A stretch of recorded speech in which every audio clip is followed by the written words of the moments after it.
तो आज हम लोग शुरू करते हैं फिजिक्स का एक नया पोर्शन जिसका नाम है क्या, ऑप्टिक्स। देखो, ऑप्टिक्स पूरे फिजिक्स का तुम्हारे 11 12 का सबसे आसान पोर्शन में से एक है। एकदम नई चीजें हैं, तो जो भी चीजें हैं वो सारी चीजें आपको समझ में आएगी, चाहे नए लोग हों चाहे पुराने लोग। ठीक है, एक एक चीजों को बहुत ही केयरफुली देखना है, सुनना है, समझना है और धीरे धीरे आगे बढ़ना है। इस चैप्टर में आपके टर्म बहुत सारे आएंगे, तो हर एक टर्म को हम लोगों को क्या करना है, धीरे धीरे पढ़ते सीखते आगे बढ़ते रहना है।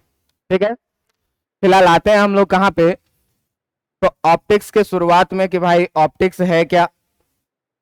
ठीक ना, सबसे पहले हम लोग शुरू करेंगे क्या चीज, कि ऑप्टिक्स है क्या चीज। हम लोग अपना काम शुरू करने वाले हैं कहाँ से, ऑप्टिक्स से। और देखो, ये ऑप्टिक्स जो है, ये ऑप्टिक्स है एक फिजिक्स का ब्रांच। तो इसके बारे में एक आध लाइन लिखेंगे क्या, कि it is the branch of physics, it is the branch of physics which deals with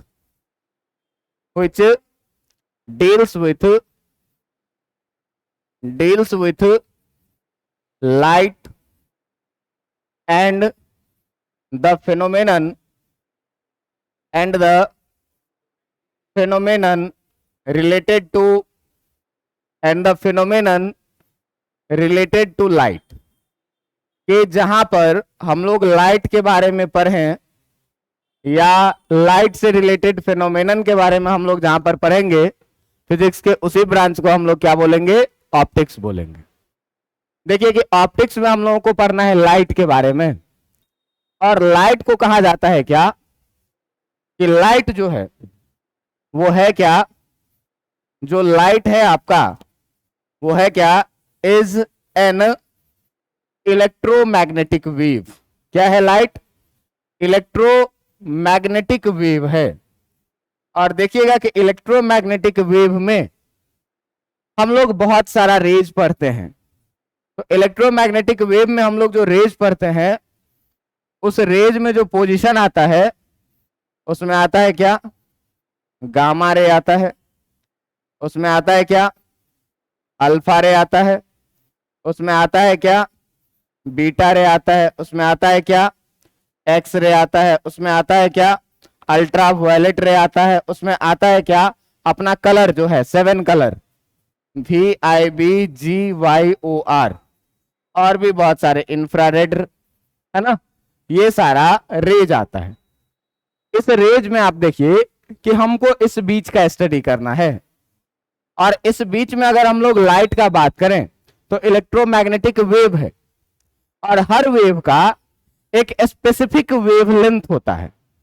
her wave का क्या होता है, एक स्पेसिफिक वेवलेंथ होता है। और इस वेवलेंथ के बारे में हम लोग यहां जो पढ़ते हैं वो कहा जाता है कि यहाँ जो वॉयलेट है, ये वॉयलेट का जो वेवलेंथ होता है वो 3800 एंगस्ट्रम, और जो रेड का होता है वो करीब करीब 7600 एंगस्ट्रम के बीच में।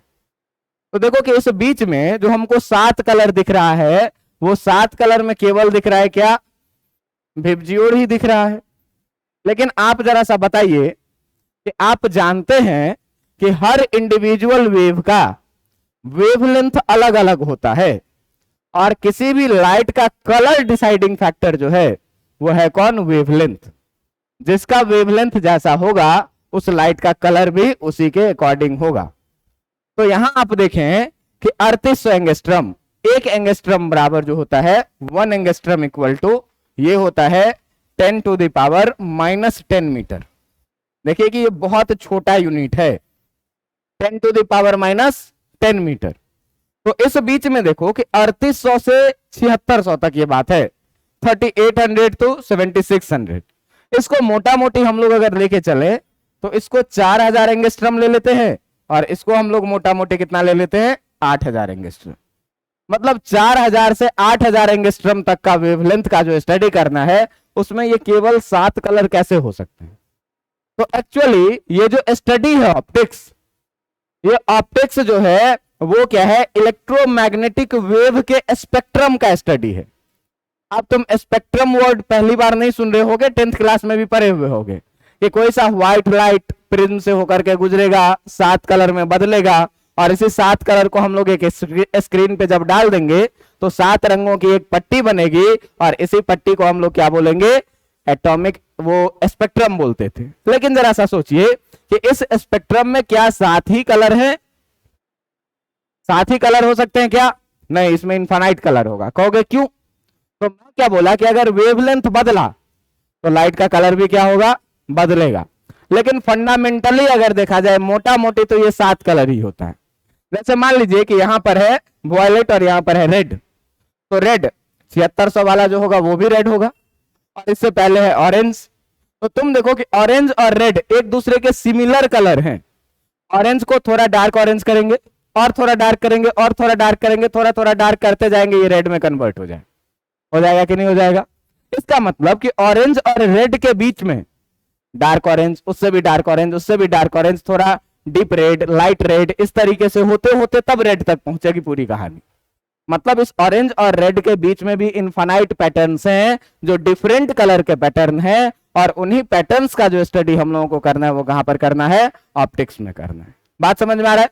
तो आप दूसरे लैंग्वेज में ये भी बात कह सकते हैं क्या कि जो ऑप्टिक्स है आपका, जो आपका ऑप्टिक्स है ये है क्या कि is the study of light. और लाइट क्या भाई?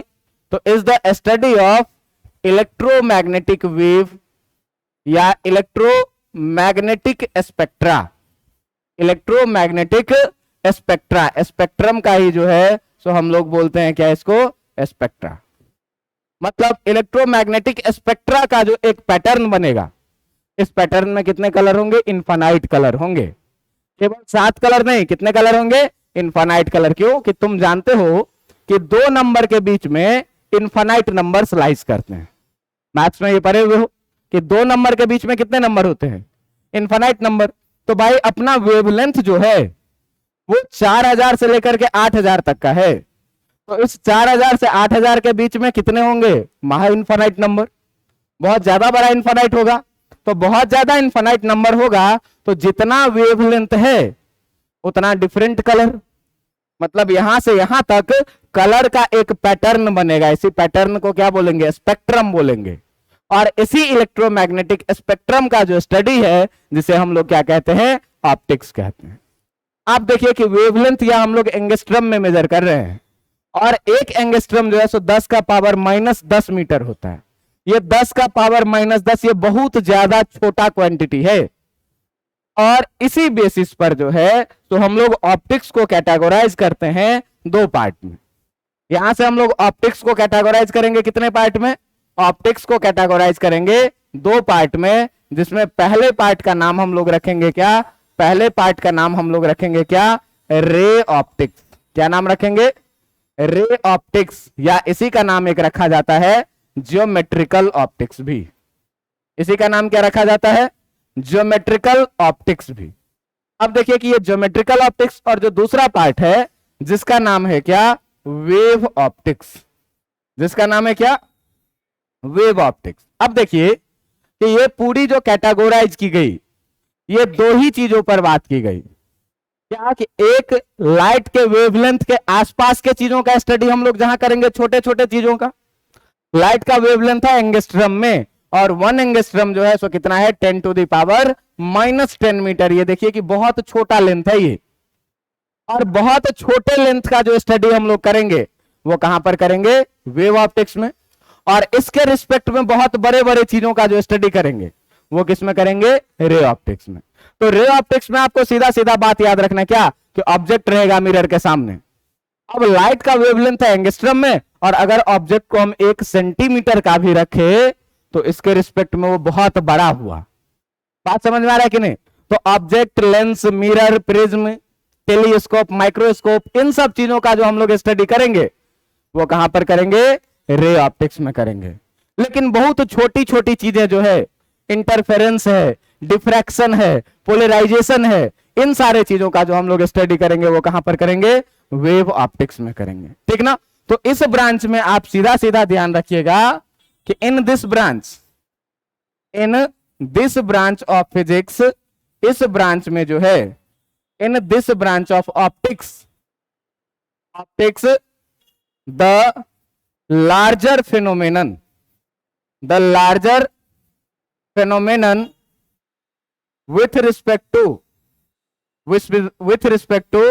wavelength of light is studied. इसमें हम लोग किसका स्टडी करेंगे? स्टडी हम लोग इसमें किसका करेंगे? स्टडी इसमें हम लोग करेंगे क्या? लार्जर फिनोमेनन का। किसके रिस्पेक्ट में? वेवलेंथ के रिस्पेक्ट में, जो बहुत बड़ा बड़ा फिनोमेनन होगा। जैसे किन चीजों का? लेंस का। जैसे किन चीजों का? मिरर का। जैसे किन चीजों का? प्रिज्म का। ये सारी चीजें आप देखिए कि ये सारी चीजें जो है सो लाइट के रिस्पेक्ट में क्या है? बहुत बड़ी बड़ी चीजें है। इसमें हम लोग किसका उपयोग करेंगे? टेलीस्कोप का। टेलीस्कोप का नाम सुने हुए होंगे। हम लोग किसका यूज करेंगे? माइक्रोस्कोप का। माइक्रोस्कोप का भी आप लोगों ने नाम सुना होगा। इन सारे चीजों, जो बड़ी बड़ी चीजें हैं, किसके रिस्पेक्ट में? वेवलेंथ ऑफ लाइट के रिस्पेक्ट में। इसका जहां हम स्टडी करेंगे उसे क्या बोलेंगे? Ray optics. ये फंडामेंटल डिफरेंस है दोनों के बीच में। कहे आपको क्या कि एक शब्द में बता दो कि रे ऑप्टिक्स क्या है, वेव ऑप्टिक्स क्या है। तो इसके बारे में हम लोग बहुत डिटेल जानकारी, जहां वेव ऑप्टिक्स शुरू करेंगे ना, तो हम फिर वहां पर तुमको बताएंगे एक्चुअल में रे ऑप्टिक्स क्या है और वेव ऑप्टिक्स क्या है। तो वहां लाइट के ड्यूअल नेचर का डिस्कशन हम लोग करते हैं, पार्टिकल नेचर का भी, वेव नेचर का। तो पार्टिकल नेचर को यहाँ रे ऑप्टिक्स में पढ़ते हैं और वेव नेचर को यहाँ वेव ऑप्टिक्स में पढ़ते हैं। बात समझ में आ रहा है? तो वो वहां की पूरी कहानी है। लेकिन अगर यहां आपसे पूछी जाए कि एक शब्द में बताओ कि रे ऑप्टिक्स क्या है और वेव ऑप्टिक्स क्या है, तो रे ऑप्टिक्स में हम वेवलेंथ के रिस्पेक्ट में बहुत बड़ी बड़ी चीजों का स्टडी करेंगे, बहुत बड़े बड़े फिनोमेनन का स्टडी करेंगे। लेकिन वेव ऑप्टिक्स में किसके रिस्पेक्ट में? तो इस लाइट के वेवलेंथ 10⁻⁻10 मीटर के रिस्पेक्ट में जो सिमिलर चीजें होंगी, ऐसे फिनोमेनन का स्टडी जो हम लोग करेंगे वो कहां करेंगे? वेव ऑप्टिक्स में। तो इसमें जो है तो इसमें क्या करेंगे कि इन दिस ब्रांच, इस ब्रांच में जो है तो the phenomenon comparable to wavelength of light, comparable to wavelength of light is studied, इसमें हम लोग ऐसे फिनोमेनन को स्टडी करेंगे जो लाइट के वेवलेंथ से क्या होगा? कंपेरेबल होगा। बात समझ में आ रहा है? जैसे इसका एग्जाम्पल होता है क्या? इसमें एग्जाम्पल में आपको पढ़ना है डिफ्रैक्शन ऑफ लाइट। आप कहोगे कि ये डिफ्रैक्शन क्या होता है? पहली बार नाम सुन रहे हैं, वेव ऑप्टिक्स का ही नाम पहली बार सुन रहे हैं, तो डिफ्रैक्शन पहली बार सुनेंगे। देखिए होता क्या चीज है कि जब लाइट किसी शार्प कॉर्नर से होकर के गुजरती है, तो लाइट के बारे में हम लोग अभी तक ये बात जानते हैं, बचपन से पढ़ते हैं कि लाइट हमेशा सीधी लाइन में ट्रेवल करती है। लेकिन सीधी लाइन में तब ट्रेवल करती है जब रे ऑप्टिक्स पढ़ते हैं तब। वेव ऑप्टिक्स में सीधी लाइन में लाइट कभी ट्रेवल नहीं करती है, वेव के जैसे ट्रेवल करती है। अगर लाइट सीधी लाइन में ट्रेवल करती है तो आप सोचिए कि अगर इस बोर्ड से लाइट निकल रही है तो डायरेक्ट आप तक पैरेलल पहुंचना चाहिए, लेकिन लाइट ऐसे जा रहा है जब तो उधर वाला लोग भी देख पा रहे हैं और उधर वाला लोग भी देख पा रहे हैं।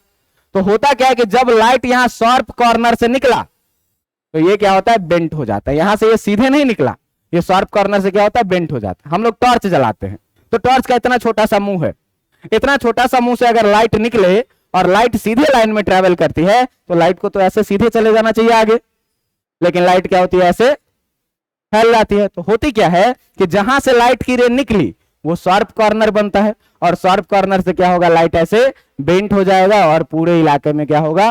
फैल जाएगा। इसी फिनोमेनन को हम लोग क्या बोलते हैं? डिफ्रैक्शन। ऐसे ही एक फिनोमेनन है क्या? पोलराइजेशन। ऐसे ही क्या है? पोलराइजेशन। ऐसे ही है बहुत सारा फिनोमेनन है ऐसा, ठीक ना, जो छोटे छोटे चीजों को स्टडी करना है, जो चीजें इस वेवलेंथ के कंपेयर में हो, ऐसे चीजों को हम लोग क्या बोलते हैं? ऐसे चीजों को हम लोग बोलते हैं, जहां स्टडी करते हैं उसको क्या बोलते हैं? Wave optics. तो ये थी चर्चा किसके बीच में? रे ऑप्टिक्स और वेव ऑप्टिक्स के बीच में एक फंडामेंटल डिफरेंसेस की। बात समझ में आ रही है? हम लोगों को जो अभी शुरू करना है, ये शुरू करना है ऑप्टिक का ये वाला ब्रांच, जहां हम मोटे मोटे चीजों का स्टडी करेंगे और मोटे मोटे चीजों के स्टडी में अपनी लाइट ट्रेवल करेगी किसमें? स्ट्रेट पाथ पे। बात समझ में आ रही है? तो सबसे पहले हम लोग शुरू करते हैं क्या? रे ऑप्टिक्स का ये पोर्शन, और इस रे ऑप्टिक्स के पोर्शन में हम लोग सबसे पहले डिफाइन करना चाहते हैं किस चीज को, हम लोग सबसे पहले डिफाइन करना चाहते हैं क्या, लाइट को। हम लोग सबसे पहले डिफाइन करना चाहते हैं किस चीज को, लाइट को। तो कहा क्या जाता है, हम लोग अभी तक क्या पढ़ते आए हैं कि light is the source of energy. Light क्या है, एनर्जी का एक सोर्स है, जिस सोर्स के द्वारा कोई भी आदमी या कोई भी जीव जिसका आंख सही सलामत है वो किसी भी ऑब्जेक्ट को देख पाता है। बात समझ में आ रहा है? तो हम लोग लाइट का डेफिनेशन कैसे लिखेंगे, हम लोग लाइट का डेफिनेशन कैसे लिखेंगे, लिखेंगे क्या कि light is the source of energy. क्या है, सोर्स ऑफ एनर्जी है, जिस एनर्जी के द्वारा which gives the sensation, which gives the sensation, which gives the sensation to sight। किसी भी चीज को देखने का जो सेंसेशन देने वाला एनर्जी का सोर्स है उसे ही क्या बोलते हैं, लाइट बोलते हैं, टू अ हेल्दी आई। इसके लिए जरूरी है क्या कि आपके पास एक स्वस्थ आंख भी होना चाहिए देखने के लिए। अगर लाइट है खूब ज्यादा, आदमी का आंख ठीक नहीं है तो क्या देख पाएगा, नहीं देख पाएगा। तो लाइट के बारे में एक लाइन का डेफिनेशन जो बचपन से अभी तक पढ़ते आए हैं, क्या बोलेंगे कि light is the source of energy. Light क्या है, एक एनर्जी का सोर्स है, जिस सोर्स के द्वारा हम लोग क्या कर पाते हैं, किसी भी चीज को देखने का क्षमता प्राप्त कर पाते हैं। कब, यदि हमारा आंख सही है तब। क्लियर है बात है? अब देखिए कि लाइट रे के बारे में कहा जाता है क्या कि जो लाइट है, जो लाइट है, जो लाइट है वो light always travels in, always travels on straight path. कैसे पाथ पे चलता है, स्ट्रेट पाथ पे, सीधी लाइन पे। देखिए बचपन से लेकर के अभी तक हम लोग ये बात पढ़ते आए हैं क्या कि लाइट कैसे चलती है, सीधी पाथ में। इसके लिए हम लोग बचपन में ढेर सारा एक्सपेरिमेंट पढ़े थे। क्या, एक पाइप लेंगे और पाइप से जलती हुई मोमबत्ती को ऐसे देखेंगे तो पाइप सीधा रहेगा तो दिखेगा, क्योंकि उस मोमबत्ती से जो लाइट आ रही है उस पाइप से सीधे मेरे आंख तक पहुंच जा रही है। लेकिन अब क्या किया, इस पाइप को मोड़ दिए। अब मोड़ दिए तो मोमबत्ती से लाइट आई पाइप में, और पाइप मुड़ी हुई है तो सीधे टकरा के इधर रुक गई। अब हमको मोमबत्ती दिखना क्या हो जाएगा, इसका मतलब लाइट मेरे आंख तक नहीं पहुंचा। तो जब मैंने रास्ता टेढ़ा कर दिया तो लाइट मेरे आंख तक नहीं पहुंचा। इसका मतलब क्या कि लाइट टेढ़े मेरे रास्ते पर चलता नहीं है। और हम लोग यहां से ये कंक्लूजन बनाते हैं क्या कि लाइट ऑलवेज ट्रेवल्स ऑन कैसे पाथ पे, स्ट्रेट पाथ पे। बात समझ में आ रहा है? लाइट हमेशा कैसे चलेगा, सीधी रेखा में चलेगी। और ध्यान रहे कि इसके लिए एक टर्म फिर से आ जाता है क्या, एक टर्म फिर से आ जाता है क्या, जिसको हम लोग बोलते हैं लाइट रे, जिसको हम लोग क्या बोलते हैं, लाइट रे। तो कहता है कि लाइट अगर सीधी रेखा पे चलती है तो वो किसी ना किसी रास्ते को फॉलो कर रही होगी कि नहीं कर रही होगी, कर रही होगी। उसी रास्ते को हम लोग क्या बोलते हैं, लाइट रे बोलते हैं। बात समझ में आ रहा है? तो हम लोग सीधे बात बोलेंगे एक लाइन में क्या कि the path followed by, the path followed by light is known as, light is known as क्या, रे। लाइट जिस पाथ को फॉलो करती है उसे हम लोग क्या बोलते हैं, रे बोलते हैं। और रे को हमेशा ही स्ट्रेट लाइन के द्वारा दिखाया जाता है, और उसमें एरो लगाने का मतलब ये होता है कि लाइट इधर से इधर के तरफ ट्रेवल कर रही है। बात समझ में आ रहा है? लाइट को हमेशा कैसे दिखाएंगे, स्ट्रेट पाथ के द्वारा। लाइट को नहीं, लाइट रे को दिखाएंगे। बात समझ में आ रहा है? इसके बाद एक टर्म आता है जिसको हम लोग बोलते हैं क्या, जिसको हम लोग बोलते हैं क्या, बीम। जिसको हम लोग क्या बोलते हैं, बीम ऑफ लाइट। अब देखो कि ये बीम ऑफ लाइट क्या होता है। तो अगर एक लाइट स्ट्रेट पाथ पे चल रही है तो इसको हम लोग क्या कहते हैं, रे कहते हैं।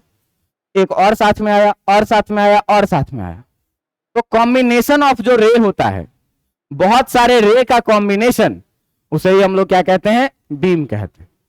बहुत सारे रे का जो कॉम्बिनेशन होता है उसे ही हम लोग क्या कहते हैं, बीम कहते हैं। तो यहां क्लियर कट में लिखेंगे क्या कि जो कॉम्बिनेशन है, जो कॉम्बिनेशन है किसका, combination of ray is known as, combination of ray is known as क्या, combination of ray is known as क्या, बीम।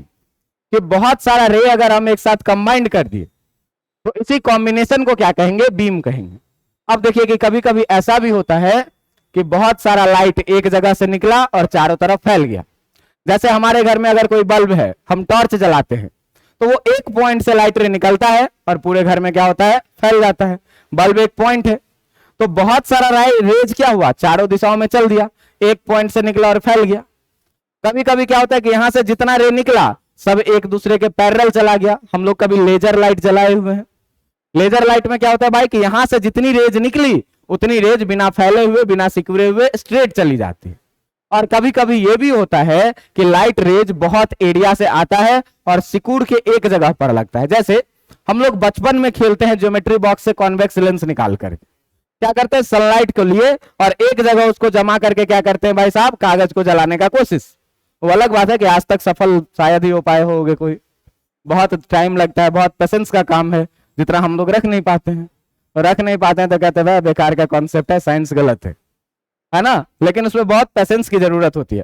लेकिन आप ये नोटिस करते होइएगा कि बहुत बड़े एरिया के लाइट को वो क्या करता है, एक जगह पर कंसंट्रेट कर दिया।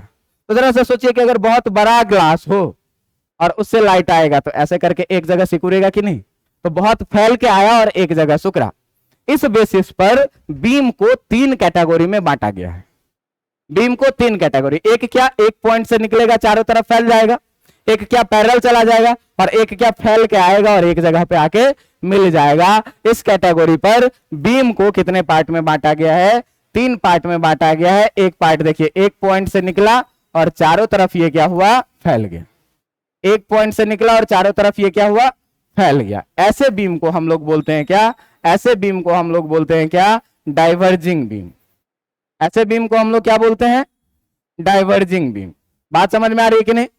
अगर लाइट रेज एक दूसरे के पैरेलल चल रही हो, अगर लाइट रेज क्या हो, एक दूसरे के पैरेलल चल रही हो, देखिए ये ना तो सिकुड़ रहा है और ना ही फैल रहा है, तो ऐसे बीम्स को हम लोग क्या बोलते हैं, ऐसे बीम्स को हम लोग बोलते हैं क्या, पैरेलल बीम। ऐसे बीम को हम लोग क्या बोलते हैं, पैरेलल बीम। और अगर लाइट रेज बहुत सारे एरिया से आई और एक जगह पर आकर के क्या हुई, मिल गई।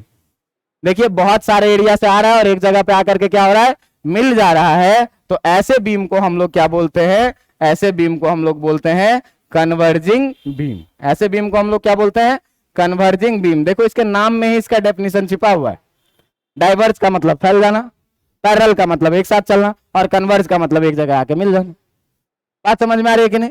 तो इस तरीके से बीम को हम लोग कितने पार्ट में बांटे, तीन पार्ट में बांटे। बात समझ में आ रहा है। और भी बहुत सारे बचपन में पढ़े हुए चीजों की चर्चाएं हैं। जैसे क्या, तो हम लोग पढ़े हुए luminous object and non luminous object.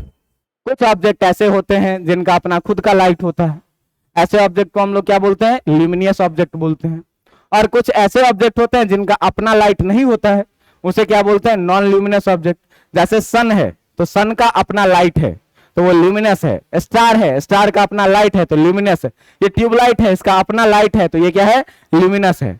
लेकिन मून, मून का अपना लाइट नहीं है तो कैसे, रात में तो दिखता है चमकता हुआ, वो सनलाइट की वजह से दिखता है चमकता हुआ, तो उसका अपना लाइट नहीं है, इसीलिए मून कैसा है, नॉन ल्यूमिनस। यहाँ टेबल क्या है, नॉन ल्यूमिनस। कुर्सी क्या है, नॉन ल्यूमिनस ऑब्जेक्ट। तो ऐसे ऑब्जेक्ट जिनका अपना लाइट होगा उसे हम लोग क्या बोलेंगे, ल्यूमिनियस ऑब्जेक्ट बोलेंगे, और जिसका अपना लाइट नहीं होगा उसे नॉन ल्यूमिनियस ऑब्जेक्ट बोलेंगे। और लाइट के आर पार जाने के बेसिस पर भी मटेरियल को तीन कैटेगरी में बांटा गया है, ट्रांसपेरेंट, ट्रांसल्यूसेंट और ओपेक। तो कुछ सब्सटेंस ऐसे हैं जिनसे अगर हम लाइट गुजारेंगे तो आर पार हो जाएगा, कंप्लीट आर पार हो जाएगा। ऐसे ऑब्जेक्ट को हम लोग क्या बोलते हैं, ट्रांसपेरेंट। कुछ ऑब्जेक्ट ऐसे होते हैं जिनसे अगर हम लाइट गुजारेंगे तो कुछ आर पार होगा और कुछ नहीं भी होगा, ऐसे ऑब्जेक्ट को हम लोग क्या बोलते हैं, ट्रांसल्यूसेंट बोलते हैं। और कुछ ऑब्जेक्ट ऐसे होते हैं जिनसे हम लाइट गुजारेंगे तो आर पार होगा ही नहीं, तो उसको हम लोग क्या बोलते हैं, ओपैक ऑब्जेक्ट बोलते हैं। ओपैक ऑब्जेक्ट का एग्जांपल क्या है भाई, यहां लकड़ी रख दिए और टॉर्च जला रहे हैं, आर पार जाएगा क्या, नहीं जाएगा। लेकिन अगर प्लेन ग्लास रख दिए, व्हाइट ग्लास रख दिए, फिलेंट ग्लास रख दिए, तो यहां से अगर टॉर्च जलाएंगे तो लाइट आर पार जाएगा कि नहीं जाएगा, तो वो क्या हो गया, ट्रांसपेरेंट। लेकिन अपना एक कागज लिए और तेल लगा के भिगा दिए, अब उसमें लाइट डालोगे तो कुछ लाइट आर पार जाएगा, कुछ नहीं जाएगा। तो ऐसे ऑब्जेक्ट को हम लोग क्या बोलेंगे? ट्रांसल्यूसेंट। अपना हाथ का स्किन है, इस स्किन के कभी टॉर्च जला के देखना, लाल लाल दिखेगा। तो लाल लाल दिखने का कारण क्या कि कुछ लाइट बाहर आ पा रहा है, और हमारे हाथ में ब्लड सेल्स के वजह से वो लाइट कैसा दिख रहा है? लाल कलर का दिख रहा है। तो कुछ लाइट इसमें से पास कर पा रहा है। तो ह्यूमन स्किन जो है, ह्यूमन स्किन, खाली स्किन नहीं, अब भैंस की चमड़ी से लाइट आर पार नहीं होगा। बात समझ में आ रहा है कि नहीं? ह्यूमन स्किन जो है, ये ह्यूमन स्किन क्या है भाई? तो ट्रांसल्यूसेंट ऑब्जेक्ट है, जिससे थोड़ी लाइट तो पार होती है, लेकिन थोड़ी लाइट पार नहीं भी होती है। तो ये सब चीज मेरे ख्याल से लिखने की कोई जरूरत नहीं है। और हम लोग इस बेसिस पर आते हैं क्या? सबसे पहले रिफ्लेक्शन ऑफ लाइट, जो कि अपना टॉपिक शुरू होने वाला है। अभी तक ये चैप्टर्स का, ऑप्टिक्स का इंट्रोडक्शन का पोर्शन चल रहा था, और इस चैप्टर में आप जान लीजिए कि लगभग 50% चीजें पढ़ी हुई है पहले, और 50% चीजें करीब करीब नहीं पढ़नी है। 50% ही नहीं, आप ये मान के चलो कि आपको 60 to 65% चीजें पहले पढ़ी हुई है, अगर आपने ठीक से 10th पढ़ा है तो। लेकिन अगर ठीक से नहीं पढ़ा है तो फिर जीरो लेवल से ही हम लोगों को पढ़ना है। इस चैप्टर में बहुत सारा जगह ऐसा आएगा, जैसे इमेज फॉर्मेशन हम लोग 10th में पढ़ते थे कि मिरर के सामने में ऑब्जेक्ट यहां पर रहेगा तो इमेज कहां पर बनेगा। इन सब चीजों का बस मैं आपको डायग्राम सिखाऊंगा, लेकिन जब आप अपना नोट्स लिखेंगे तो आप उसमें सारा चीज डिटेल में लिखेंगे कि ऑब्जेक्ट कहां रखे हैं, इमेज कहां बना है, इमेज का नेचर कैसा है, पोजीशन कहां है, ये सारी चीजें आप लोग मेंशन करेंगे अपने नोट्स में। मैं यहां केवल डायग्राम बना करके निकलता जाऊंगा, क्यों कि सारी चीजें कहीं ना कहीं आप 10th में फैमिलियर हैं। आप बोलेंगे तो मैं एक आध लिख के भी दिखा दूंगा, लेकिन मैं हर जगह लिख करके अपना टाइम बर्बाद नहीं करूंगा। बात समझ में आ रही है? अब देखिए कि यहां से हम लोग बढ़ते हैं और बढ़ करके अपने टॉपिक को ले जाते हैं कहां पर? रिफ्लेक्शन के तरफ, जो अपना टॉपिक है क्या? Reflection of light. क्या टॉपिक है? Reflection of light. आप देखिए कि रिफ्लेक्शन ऑफ लाइट में आप पढ़े होइएगा कि जब लाइट रेज एक मीडियम से आएगी, दूसरे मीडियम में टकराएगी और फिर पिछले मीडियम में वापस चली जाएगी, इसी फेनोमेनन को हम लोग क्या कहते हैं? रिफ्लेक्शन ऑफ लाइट कहते हैं। बात समझ में आ रहा है? तो क्या करेंगे, इसको लिखेंगे क्या कि when the light rays comes from a medium,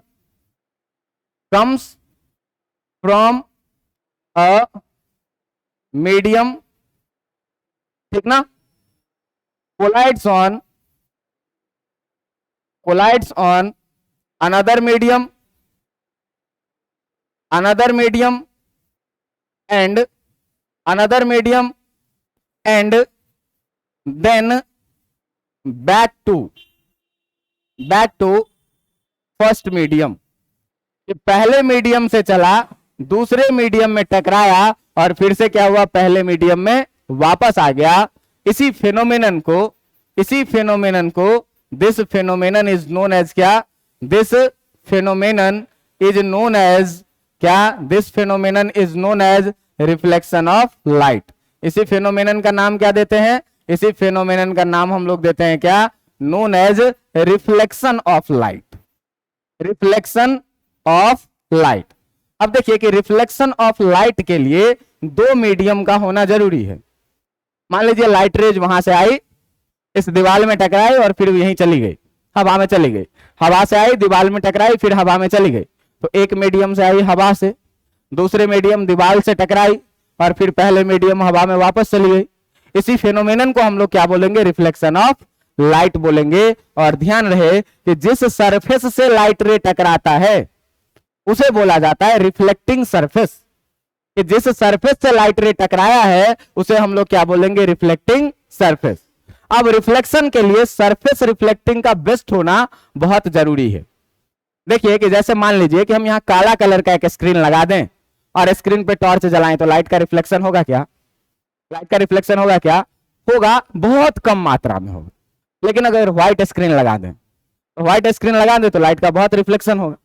अगर मिरर लगा दे तो जितना डालेंगे पूरा का पूरा रिफ्लेक्शन होगा। बात समझ में आ रही है कि नहीं? तो कहीं ना कहीं रिफ्लेक्टिंग सरफेस पर यह बात निर्भर करती है क्या कि वो कितने लाइट को रिफ्लेक्ट करेगा। जब भी लाइट रेज किसी भी सरफेस पर पड़ती है तो उसमें से कुछ लाइट को क्या करता है, सरफेस एब्जॉर्ब कर लेता है और कुछ को क्या करता है, रिफ्लेक्ट कर देता है। तो यहां हम लोगों को रिफ्लेक्शन पढ़ना है, मतलब हमको आउटपुट में मैक्सिमम रिफ्लेक्शन चाहिए, एब्जॉर्प्शन बहुत कम चाहिए।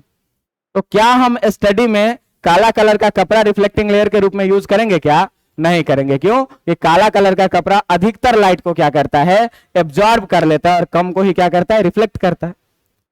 और उजला कलर का कपड़ा क्या करता है, अधिक को रिफ्लेक्ट करता है और कम को एब्जॉर्ब करता है, लेकिन वो भी ठीक ठाक एब्जॉर्ब कर लेता है।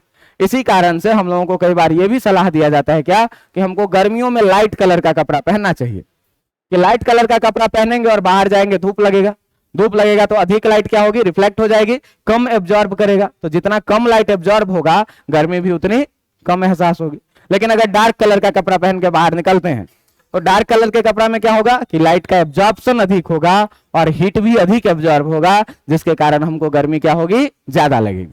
तो रिफ्लेक्शन ऑफ लाइट में हमारे स्टडी में जो सबसे बेस्ट रिफ्लेक्शन सरफेस है, the best reflecting surface, the best reflecting surface, जो सबसे बेस्ट रिफ्लेक्टिंग सरफेस है वो आपका सबसे बेस्ट रिफ्लेक्टिंग सरफेस क्या है, इज मिरर।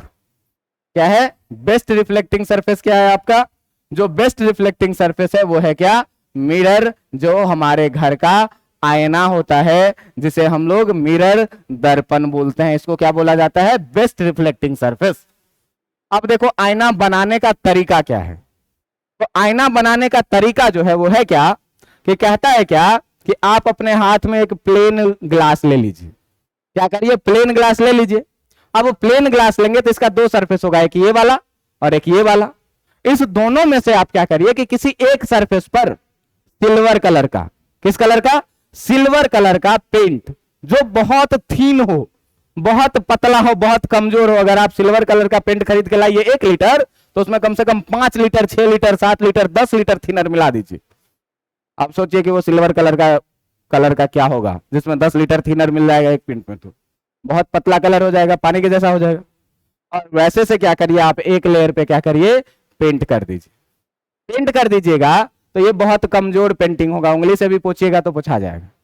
बात समझ में आ रहा है कि नहीं? और सिल्वर कलर की एक खासियत है, सिल्वर कलर की खासियत यह है कि वो जितना ही पतला पेंटिंग होगा चमकीला उतना ही बेहतर होगा। तुम देखो कि हम लोग जो दिवाली पे फुलझड़ी जलाते हैं, जो बारूद होता है वो भी ऑलमोस्ट सिल्वर कलर का होता है, लेकिन वो चमकीला कम होता है। लेकिन वही अगर कोई लाइट कलर का सिल्वर हम लोग ऑर्नामेंट देखते हैं, सिल्वर कलर जो लाइट कलर का होता है वो क्या होता है, बहुत ज्यादा चमकीला होता है। तो थीन पेंटिंग से क्या होता है कि लाइट सिल्वर कलर का चमक ज्यादा उभरता है। इसीलिए मिरर बनाते टाइम हम लोग ग्लास स्लैब के एक तरफ क्या करते हैं, बहुत पतला थीन सिल्वर पेंटिंग करते हैं, इतना पतला कि अगर फिर बाद में उसको ऐसे उंगली से रगड़ दे तो वो झड़ जाए। अब ये चूंकि बहुत ही कमजोर लेयर है सिल्वर पेंट का, तो इस पर हम लोग फिर से क्या करते हैं कि किसी भी एक दूसरे कलर का मोटा पेंट चढ़ा देते हैं, क्या कि ये क्या रहे, प्रोटेक्टेड रहे, सिल्वर बचा हुआ रहे। अब जो दूसरा सरफेस होगा, ये दूसरा सरफेस तुम्हारा बन जाएगा रिफ्लेक्टिंग सरफेस। आराम से ऐसे सामने मुंह देखोगे तो जैसा रहेगा वैसा दिखेगा। और तुम लोग स्मार्ट आदमी हो, स्मार्ट ही दिखेगा। हम ज्यादा स्मार्ट हैं तो ज्यादा स्मार्ट दिखेगा। बात समझ में आ रहा है? अब देखिए कि इस पूरी कहानी में कभी कभी ये होती है क्या कि हम लोग मिरर खरीदने के लिए जाएं और मिरर खरीद के घर आ जाते हैं और उसमें मुंह देखते हैं तो मुंह बड़ी अटपटा सा दिखता है, मुंह बड़ी अटपटा सा दिखता है, कभी कभी अपने चेहरा से बड़ा, कभी कभी छोटा पतला, कभी कभी टेढ़ा भी। बात समझ में आ रही है कि नहीं? अब ऐसी स्थिति में क्या गलती रही होगी मिरर बनाने में? तो अगर कोई पुराने ख्यालात का आदमी जाएगा मिरर खरीदने तो वो शीशा एकदम मोटा देख के खरीदता है कि ज्यादा दिन तक चलेगा, ज्यादा मजबूत रहेगा आईना, है कि नहीं? तो अब ज्यादा मोटा शीशा खरीदने से देखो होगा क्या कि ग्लास का स्लैब हो गया मोटा। अब लाइट जब सिल्वर से टकराएगा और निकलने लगेगा तो केवल रिफ्लेक्शन ही नहीं होगा, रिफ्रैक्शन भी होगा, क्योंकि ग्लास स्लैब मोटा है। और मोटा है तो रिफ्रैक्शन जब होगा तो लाइट अपना डायरेक्शन चेंज करेगा। जितना मोटा ग्लास रहेगा डायरेक्शन उतना ज्यादा चेंज करेगा। और जब लाइट का डायरेक्शन चेंज होगा तो अपने चेहरे का डायरेक्शन चेंज नहीं होगा, चेंज हो जाएगा। तो उसमें क्या होगा, चेहरा अपना बड़ा दिखने लगे। कभी कभी क्या होता है कि पेंटिंग मोटा कर देते हैं जिससे डार्क चेहरा दिखता है, क्लियर दिखता ही नहीं है, हमेशा लगेगा कि अंधेरे में खड़े हैं। बात समझ में आ रहा है? तो ये सब क्या होता है, डिफेक्ट होता है किसका, मिरर का। लेकिन एक आइडियल मिरर के लिए बस हम लोगों को जानना है कि पतला से पतला ग्लास का स्लैब लेना है और एक तरफ से क्या करना है, उसको पेंटिंग कर देना है, कैसा, सिल्वर कलर का थिन पेंट, और उसके प्रोटेक्शन के लिए ऊपर से कोई मोटा सा कलर लगा देना है। आप लोग बचपन में कभी आईना तोड़े होइएगा, अभी भी तोड़ते होइएगा, हम तो जानबूझ के तोड़ देते हैं, तो जानबूझ के तोड़ देते हैं तो आप देखते होइएगा कि जो टूटा हुआ दूसरा साइड होता है वो लाल पीला नीला हरा रहता है। वो क्या है, लाल पीला नीला हरा सिल्वर कलर के प्रोटेक्शन में लगाया गया कलर है। बात समझ में आ रही है? और अपने स्टडी में हम लोग जो मिरर को रिप्रेजेंट करते हैं वो एक स्ट्रेट लाइन ड्रॉ करेंगे और जिस साइड से पेंटिंग किए हैं उस साइड से क्या करेंगे, ऐसा आड़ा तिरछा लाइन लगा देंगे, यही क्या हो जाएगा, मिरर, और इसका हम लोग नाम रख देंगे क्या, MM डैश। बात समझ में आ रही है? MM डैश, और ये हो गया क्या, अपना प्लेन मिरर। बात समझ में आ रहा है? अब हम लोग रिफ्लेक्शन ऑफ लाइट को देखना चाहते हैं किससे, तो प्लेन मिरर से। क्यों भाई, कि रिफ्लेक्शन का स्टडी करना है तो बेस्ट सरफेस से करेंगे, और सबसे बेस्ट सरफेस क्या है, प्लेन मिरर है। अब देखिए कि इस प्लेन मिरर में कैसे रिफ्लेक्शन होगा। तो मान लीजिए कि यहां पर जो है सो अपना एक प्लेन मिरर रखा हुआ है, और इस प्लेन मिरर का ये वाला पोर्शन जो है, सो ये वाला पोर्शन क्या है आपका, ये कलर किया हुआ पोर्शन है जिसका नाम है कितना, M और M डैश। ऐसे एक मिरर रखा हुआ है। बात समझ में आ रही है? अब देखो कि इस मिरर पे एक लाइट का रे जो हवा से आया और ये मिरर पे टकराया, और मिरर पे टकराने के बाद क्या होगा कि ये लाइट रे यहां से चलेगी और फिर से हवा में वापस चली जाएगी। बात समझ में आ रहा है कि नहीं? फिर से क्या होगी, ये हवा में वापस चली जाएगी। तो ये देखो कि यहां पर जो चीज है ये है क्या, हवा, जिसको हम लोग बोलेंगे क्या, मीडियम 1। ये पहला मीडियम है, और ये जो है मिरर, ये दूसरे मीडियम से टकराया तो इसका नाम क्या हो जाएगा, मीडियम 2। बात समझ में आ रही है कि नहीं? तो अब लाइट का रे क्या हुआ कि भाई एक मीडियम से चल के आया, दूसरे मीडियम में टकराया, और फिर से पहले मीडियम हवा में वापस चला गया। इसी फेनोमेनन को क्या बोलते हैं हम लोग, रिफ्लेक्शन ऑफ लाइट। और इस कहानी में देखिए कि जो लाइट रे आती है मिरर पे उसे हम लोग बोलते हैं क्या, उसे हम लोग बोलते हैं क्या, उसे हम लोग बोलते हैं इंसिडेंट रे। उसे हम लोग क्या बोलते हैं, इंसिडेंट रे। मिरर के जिस पॉइंट पर लाइट आती है उस पॉइंट को क्या बोला जाता है, इसको बोला जाता है पॉइंट ऑफ क्या चीज, इंसिडेंट। इसको क्या बोला जाता है, पॉइंट ऑफ इंसिडेंस। क्या बोला जाता है, पॉइंट ऑफ इंसिडेंस। और वापस जाती हुई जो लाइट का रे है इसे क्या बोला जाता है, इसे बोला जाएगा क्या, रिफ्लेक्टेड रे। इसे क्या बोला जाएगा, रिफ्लेक्टेड रे। अब देखो कि पॉइंट ऑफ इंसिडेंस पे एक इमेजिनरी लाइन बना दो जो मिरर के परपेंडिकुलर हो। एक इमेजिनरी लाइन बना दो जो क्या हो, मिरर के परपेंडिकुलर। आप देखिए कि ये जो इमेजिनरी लाइन है, इमेजिनरी लाइन को ऑप्टिक्स में हमेशा हम लोग डॉटेड लाइन से दिखाएंगे। तो ये जो इमेजिनरी लाइन है, इस इमेजिनरी लाइन को जो मिरर के परपेंडिकुलर होता है इसे क्या बोला जाता है, नॉर्मल। इसे क्या बोला जाता है, नॉर्मल। अब देखिए कि इंसिडेंट रे और नॉर्मल के बीच में कुछ एंगल बन रहा है। इंसिडेंट रे और नॉर्मल के बीच में कुछ एंगल बन रहा है जिसे हम लोग एंगल आई बोलते हैं, और उसे बोलते हैं क्या, इंसिडेंट एंगल। इसे क्या बोलते हैं, इंसिडेंट एंगल। इसे डिनोट करते हैं किस चीज से, एंगल आई से।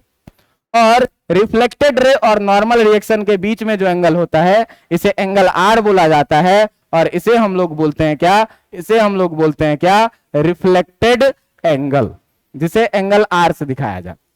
आप देखिए कि रिफ्लेक्शन के दौरान चाहे वो कैसा भी रिफ्लेक्शन हो, रेगुलर सरफेस हो, प्लेन सरफेस हो, इरेगुलर सरफेस हो, टेढ़ा मेढ़ा सरफेस हो, कैसा भी सरफेस हो, रिफ्लेक्शन के दौरान लाइट का रे कुछ रूल्स को फॉलो करती है, और इसी रूल्स को हम लोग क्या बोलते हैं, लॉज ऑफ रिफ्लेक्शन। ठीक ना? तो यहां पर हम लोग एक पॉइंट ऐड करेंगे क्या, कि ड्यूरिंग रिफ्लेक्शन, ध्यान दीजिएगा कि जो ड्यूरिंग रिफ्लेक्शन है, ड्यूरिंग रिफ्लेक्शन, रिफ्लेक्शन के टाइम पे light rays follows some rule, कुछ नियमों को क्या करती है, ये पालन करती है, फॉलोज सम रूल, कुछ रूल्स को फॉलो करती है। And these rules are known as, and these rules are known as, किस नाम से जाना जाता है? नोन एज लॉज ऑफ किस नाम से? रिफ्लेक्शन के नाम से। इसको हम लोग किस नाम से जानते हैं? लॉज ऑफ रिफ्लेक्शन के नाम से। और लॉज ऑफ रिफ्लेक्शन में कितने लॉ हैं? तो 2 लॉ हैं। There is 2 laws of reflection. कितने लॉज हैं?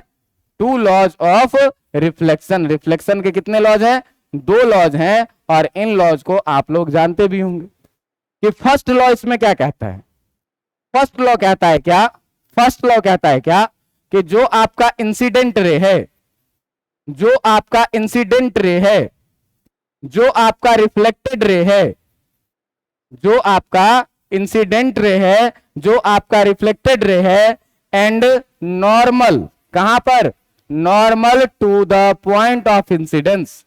And normal to the point of incidence जो है, पॉइंट ऑफ इंसिडेंस जो है, ये क्या करता है? Lies in same plane. ये किस में लाइज करता है? सेम प्लेन में, एक ही प्लेन में लाइज करता है। रटे हुए हैं भाई 10वीं क्लास में।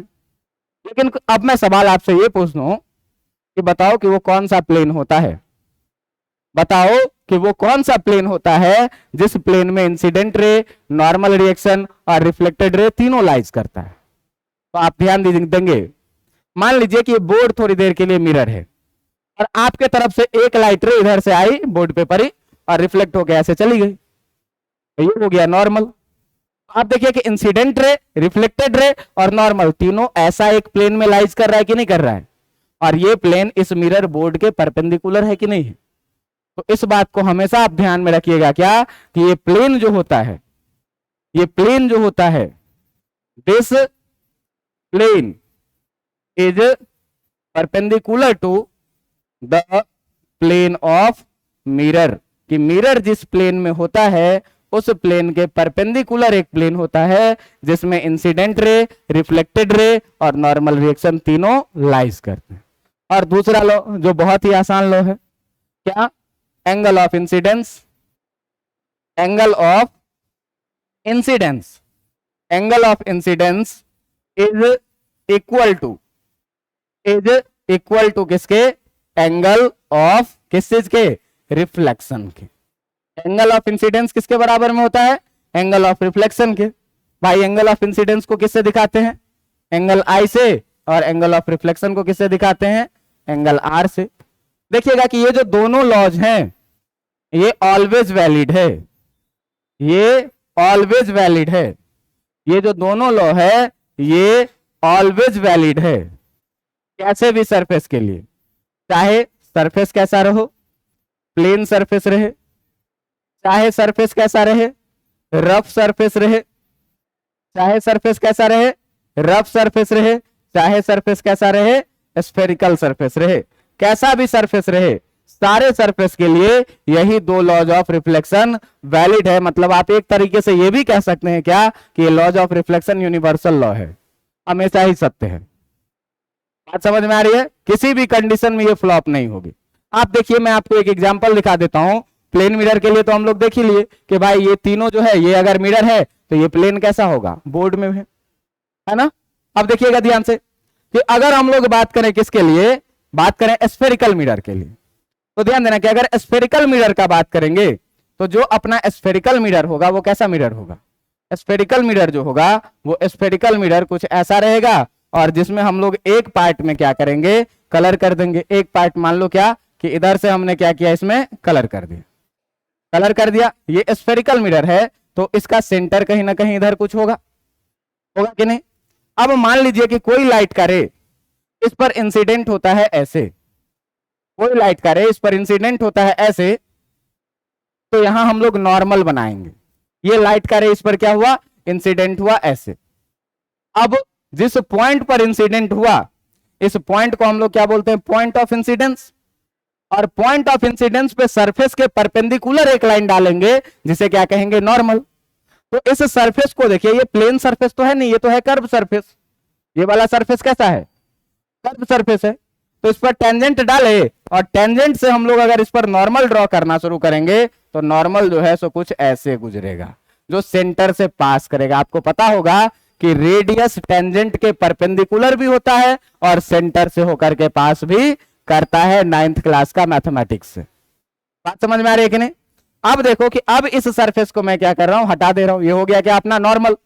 अब नॉर्मल से इतना ही एंगल बनाते हुए ये हुआ एंगल आई, और इतना ही एंगल बनाते हुए जो है सो लाइट रे रिफ्लेक्ट भी होगी, जिसे हम लोग क्या बोलेंगे, जिसे हम लोग बोलेंगे क्या, रिफ्लेक्टेड रे। और ये रिफ्लेक्टेड रे यहां से उतना ही एंगल बना के आई, जिसे हम लोग क्या बोलेंगे, एंगल आर। और इस कंडीशन में भी angle i equal to angle r होगा। और इस कंडीशन में भी इंसिडेंट रे, नॉर्मल रिएक्शन और रिफ्लेक्टेड रे तीनों एक ही सरफेस में होंगे। लेकिन यहां याद रखने वाली बात यह क्या है कि स्फेरिकल मिरर के कंडीशन में जो नॉर्मल होता है वो हमेशा कहां से पास करता है, सेंटर से होकर के पास करता है। ये 9th क्लास की ज्योमेट्री कहती है कि रेडियस जो है टेंजेंट के परपेंडिकुलर जो होता है वो सेंटर से पास करता है। सिंपल सा बात है, टेंजेंट के परपेंडिकुलर कोई भी लाइन डालेंगे तो सेंटर से पास करेगा। अगर यहां से भी हम टेंजेंट के परपेंडिकुलर एक लाइन गुजारेंगे तो कहां से पास करेगा, सेंटर से पास करेगा। तो कहीं पर भी अगर आप टेंजेंट के परपेंडिकुलर लाइन डालेंगे तो ये कहां से पास करेगा, सेंटर से। तो यहां पर ये बात हम लोग याद रखेंगे क्या, कि नॉर्मल